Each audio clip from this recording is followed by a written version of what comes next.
సంపద వల్ల మనకు కూడా ఇప్పుడు మీరు నేషనల్ హైవేలో వస్తున్నారు. ఒకప్పుడు రోడ్లు బాగుండేటి కాదు.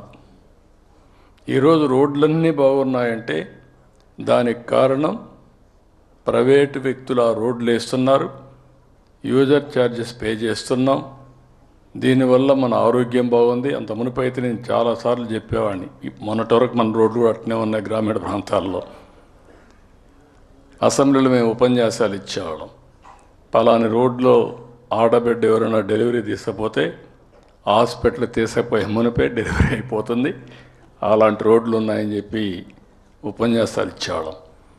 ఈరోజు నేషనల్ హైవేస్ మీరు చూశారు. ఒక చిన్న ఆలోచన 97, 98 ఆ ప్రాంతాల్లో నేను మలేషియాకి పోతే అక్కడ చిన్న బుడ్డ దేశం, 2 కోట్ల జనాభా, వాళ్ళ road east west corridor 8 lane road. అప్పట్లో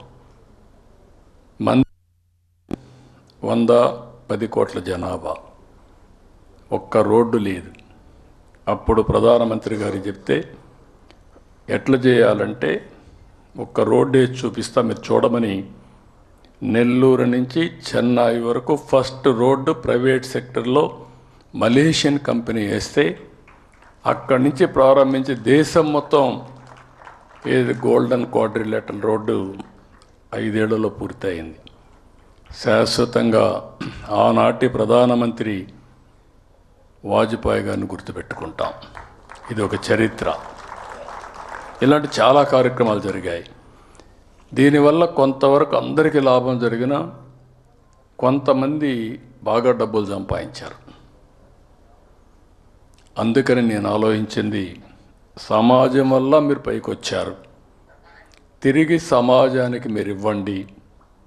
మీతో పుట్టిన వారు ఇంకా పేదవాళ్ళుగా ఉన్నారు, వాళ్ళను కూడా పైకి తీసుకొచ్చే కార్యక్రమం సంపన్నులకు అప్పచెప్పాలి, ప్రభుత్వం మానిటర్ చేయాలి.